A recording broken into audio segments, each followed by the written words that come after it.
Olá, queridos alunos do segundo ano. Hoje nós vamos continuar falando aí sobre o período do primeiro reinado de Dom Pedro I. Agora a gente está chegando já num período de queda, né? Nós já falamos aí em aulas anteriores sobre algumas revoluções que já estavam acontecendo dentro do Brasil, mas hoje a gente precisa destacar aquelas que têm aí forte ligação, né, com o governo, aí, com a desagregação do governo de Dom Pedro I.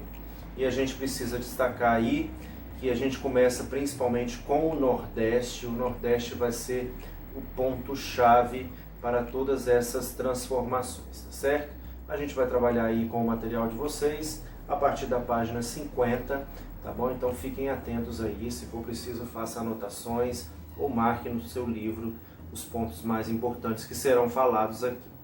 Nós precisamos destacar primeiro, logicamente, a Revolução Pernambucana, como está bem aí no livro de vocês, que começou aí com o Cipriano Barata, né? Ele vai criar aí um órgão de imprensa, né, que ficou conhecido como Sentinela da Liberdade, e a partir daí ele vai começar a pregar as ideias dele, vai começar a falar sobre aquilo que ele acreditava que seria o melhor para o Brasil naquele momento, né? Ele está falando de uma ideia que está voltado mais para ideias republicanas, né? Ele está trazendo essas ideias aí, queria que o Brasil se tornasse uma república, e a partir daí, então, ele vai, nesse jornal, provocar aí o governo federal, né? Principalmente o governo do Rio de Janeiro, que a gente está falando aqui, que é o governo federal, e vai tentar, de alguma forma, bater de frente aí com Dom Pedro I, justamente questionando aí o seu governo, tá bom? A gente precisa destacar também que ele foi eleito aí para ser, né, no caso aí, deputado na Assembleia Constituinte, mas isso não foi aceito aí por Dom Pedro, que acabou prendendo, né? Ele ficou preso aí até 1830. Né? Um outro jornal que vai ser importante vai ser o Tifes Pernambucano, que vai ser criado aí pelo Frei Caneca, e ele também aí vai defender algumas ideias mais republicanas, mais favoráveis, né, aos povos que são aqui do Brasil. Então a gente está vendo todo esse processo aí. Na junção disso tudo, né, os estados do Nordeste, alguns estados do Nordeste vão juntar, formando aquilo que a gente vai chamar de Confederação do Equador.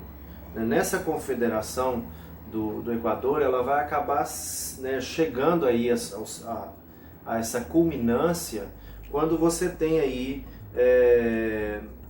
o Manuel Paes, né, de Andrade, que vai liderar o movimento que pretendia justamente uma medida mais radical, um rompimento total com o governo aí do Rio de Janeiro. Então, eles já cansados de tentarem, de alguma forma, conseguir algumas vantagens, ou conseguir aí que eles fossem olhados com mais carinho, digamos assim, pelo governo do Rio de Janeiro.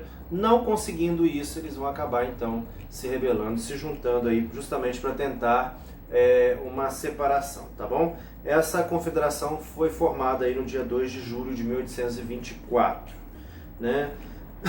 Trazendo a ideia de uma república federalista, tá bom? Faziam parte aí dessa federação o Rio Grande do Norte, Ceará, Alagoas e Paraíba, juntamente aí com Pernambuco, tá bom?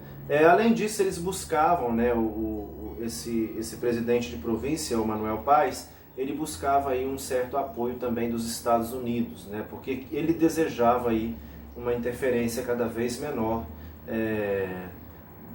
de países europeus dentro do Brasil. Lógico que ele é esperto também, ele sabe, né, da doutrina Monroe e da América para os americanos, então ele está querendo se incluir aí dentro desse contexto, justamente para que ele obtenha vantagens aí também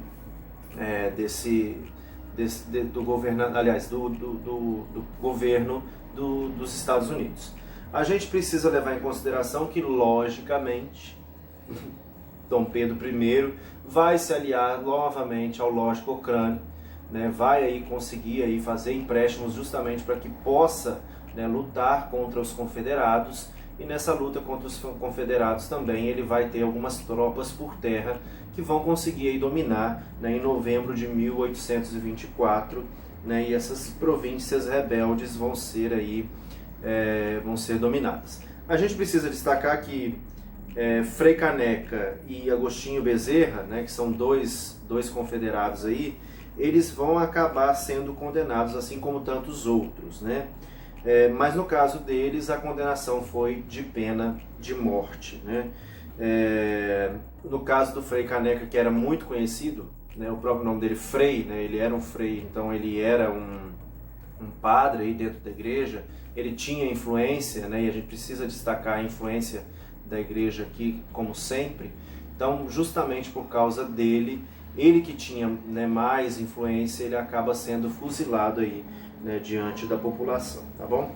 Essas crises, né, a gente vai começar aí um processo de crises no primeiro reinado.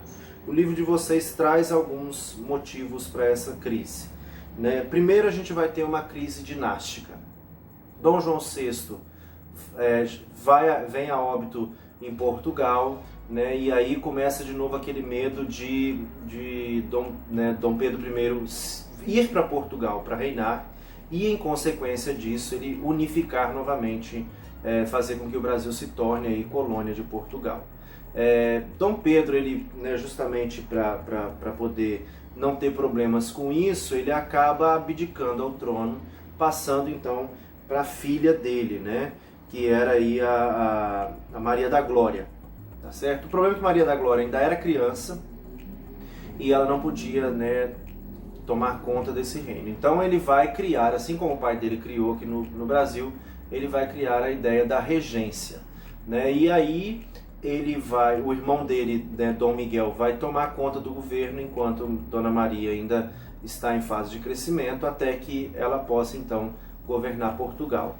Dom Miguel acaba dando aí, digamos, como a gente chamaria hoje de um golpe de Estado, né?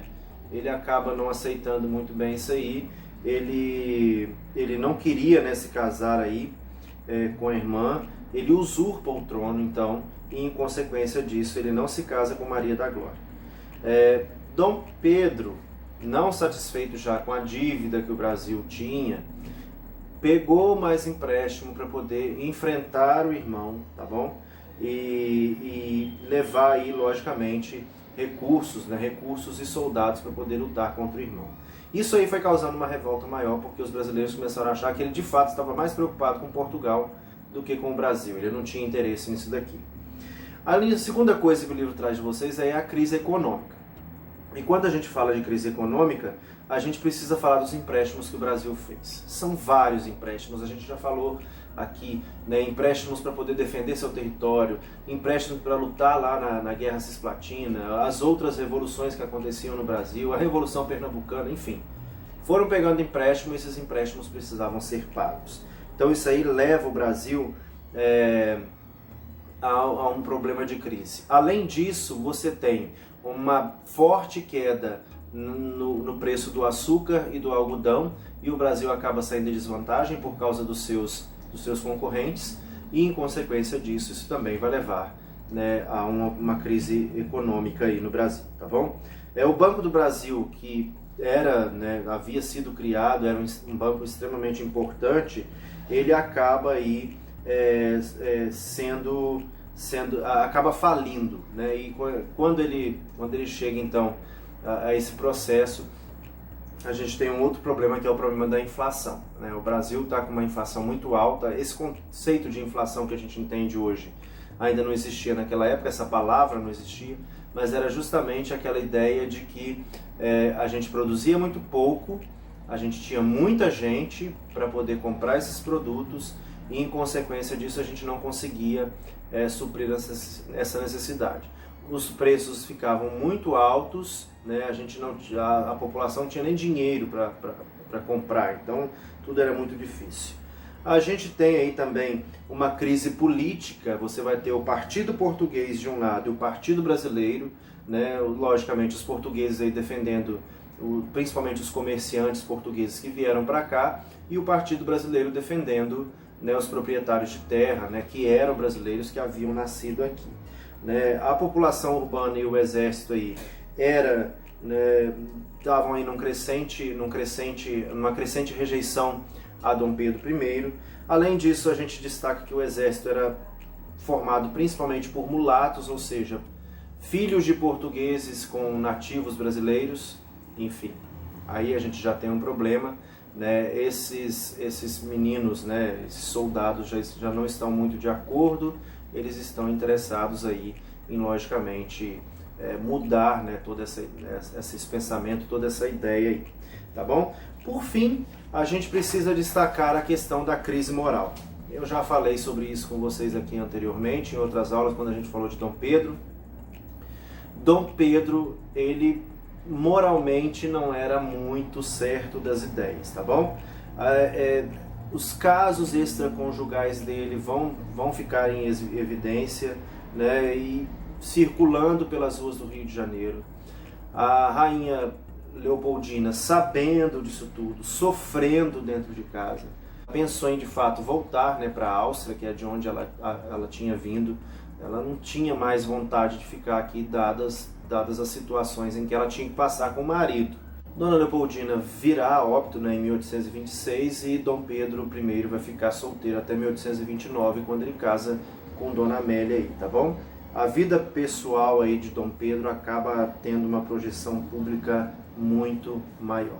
Bom, pessoal, na quinta-feira nós voltamos, amanhã nós não temos aula, mas nós voltamos para poder encerrar aí esse módulo e falar mais sobre todas essas questões relacionadas aí ao fim, né, do primeiro reinado de Dom Pedro I. Eu aguardo vocês, tá bom? Um forte abraço e tchau, tchau.